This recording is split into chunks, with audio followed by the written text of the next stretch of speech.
Having used all the base 8 assault rifles for platinum, I thought it would be a good idea to make a list detailing which ones are better than which, giving my honest opinion on each and every one as to their feel, their consistency, and the overall user friendliness.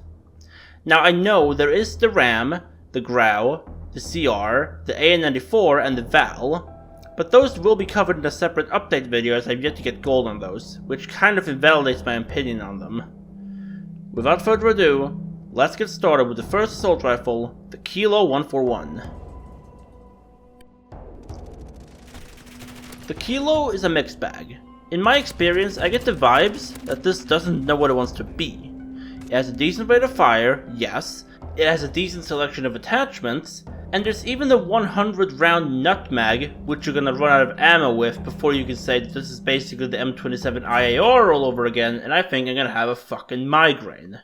That aside, the Kilo can be tinkered with to become a decent run and gun weapon. One blueprint that reflects this is the Berliner.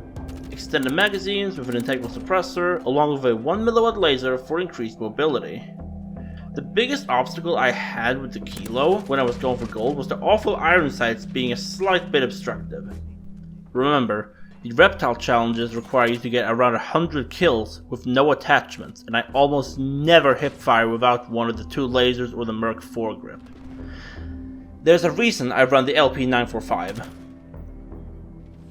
I'm going to put the Kilo here in the middle and add the others either above or below as we go along.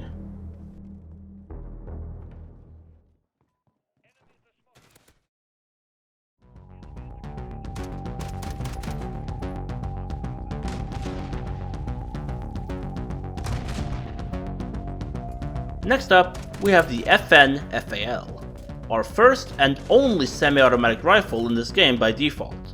If there's one weapon I run on hardcore shipment, it's this gun. No matter how much you turn or twist it, it's an all-around reliable rifle. Not only that, but as far as I can tell, it's the only weapon that is not a sniper, marksman's rifle, or shotgun that can get a consistent one-hit kill to the head in core game modes. I feel like the FAL is the absolute polar opposite of the Kilo. This gun knows exactly what it wants to be, which is a semi-automatic precision rifle with decent damage and the ability to kill with one headshot at around a shipment crate's length. All with no tinkering, really. Listen, you can run the FAL with no attachments and you'll still wreak havoc if you treat it right. The FAL's iron sights are actually pretty good to look at. Another thing I love about the FAL is the over-the-top trigger cap. I can shoot a full 20 round mag down the range without any issues in give or take about 7 seconds. In all reality, the definition of spam in Modern Warfare is the FAL. If you want a fun time on shipment, here's your gun. The FAL goes above the Kilo.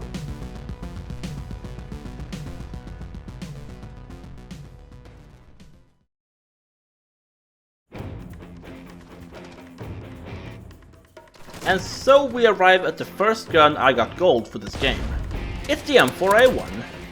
I think the only way for me to visually explain how much I enjoy the M4 is by showing how many blueprints I got for it. Yep.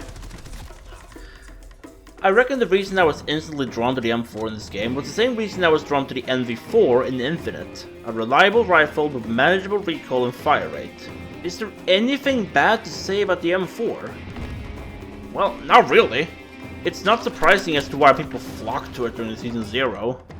An all-around decent weapon with the right attachments, it's the only gun with more than 2 calibers, and it can outperform most weapons at ranges. And that's not even getting into the diversity of detachments at its disposal. You can make this gun anything you want, be it a 10-shot marksman rifle with variable zoom and 458 SOCOM, a Modern Warfare 2 nostalgia boner using fully loaded in the UGL, or a close quarter shredder with a 12-gauge deputy and 9mm conversion. Some of my favorite attachments are the Corvus marksman barrel, tac laser, mono, lightweight reflex like the Viper or Cronin, and sleight of hand, especially on the M4. The M4 is, for that reason, above the FAL, mostly for its versatility and TTK.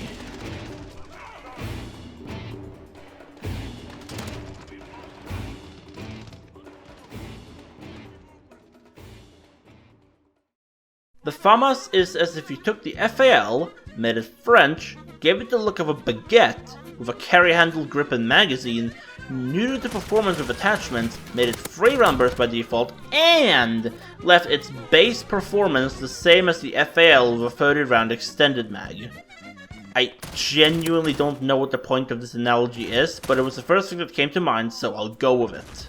My personal experience with the FAMAS is that it's very slow in terms of ADS and overall handling, but it makes up for it with a great one-burst potential at stupid ranges.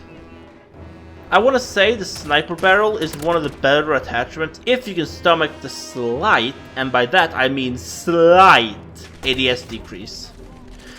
The FAMAS goes below the kilo, but not because of its strict playstyle or because it's a hidden powerhouse or whatever, but because it doesn't feel consistent. It's good in its own right, but it's not for me. Let me be clear, I don't hate the FAMAS. Every time I try to get one bursts, to chest and above, hits just seem to be swallowed up. It's as if they're running Juggernaut.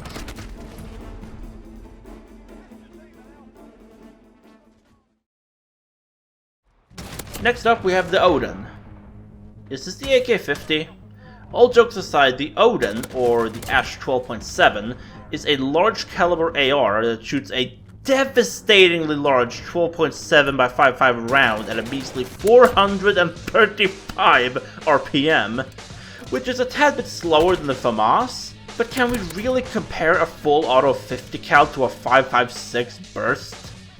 I would more say it's more comparable to the Volk. The Odin when firing feels powerful and steady, despite its caliber. I would keep the Odin at range with a long barrel, the appropriately named Colossus Suppressor, a long-range optic, and some extra mag size. The Odin isn't as versatile as, let's say, the Kilo, which can become an LMG or a sizable competitor to the M4. But I would especially not bring this thing to small maps like Shipment or Al Rob. Along with the right attachments, you can also turn the Odin into a fully automatic VKS. If the VKS was good in Ghosts, it's gotta be good here, yeah? The Odin goes above the Kilo, right below the FAL.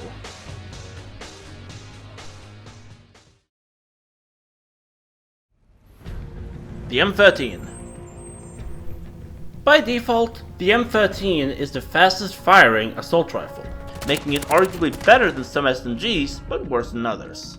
For comparison, the AUG is to a Kilo, where the M13 is to an MP7. Different classes, but the same fire rate and handling with some minor differences here and there. The M13 also has low recoil, but given the pacing of this video, obviously there's a drawback, right? That would be correct, as this gun has the lowest base AR damage in class!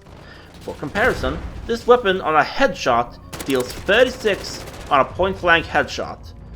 And that steeply drops to a mere 28.5 at max range. Not even enough to get a one-hit headshot in hardcore! I cannot tell you how much of a crutch the conversion kit was, mixing it with the marksman barrel for better range and damage. To put that into perspective, if each of these ARs were on the Richter scale, the Odin would top the charts at a magnitude 9.3 in terms of damage and sheer destruction it could cause, whereas the MCX, or M13, is a measly 2.5. Not too much, but still able to deal some damage if consistent enough. Did I pull those numbers out of my ass? You bet. But are there any upsides to the M13? Well, let's take the low recoil into account. It could be used to pester snipers at a distance, like from long to sniper's nest on Atlas Superstore. Yeah, that works, but what if they're running flinch resistance? I don't know, it never really happened to me. I put the M13 below the FAMAS.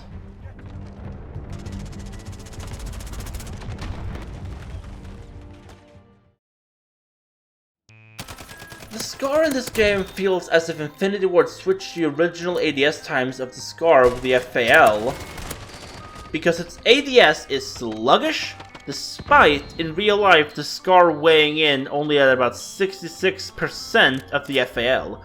Of course, this is done to balance out the SCAR's full auto fire compared to the semi-auto FAL. The SCAR otherwise has a slow fire rate, high recoil, and disappointing damage for such a nostalgic rifle. For comparison, the BO2 Scar was on par with LMGs if you put it on FMJ, and the MW2 Scar was genuinely an all-around great serviceable primary.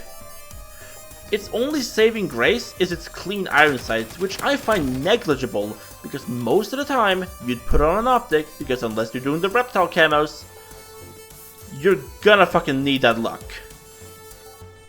The Scar goes above the M13.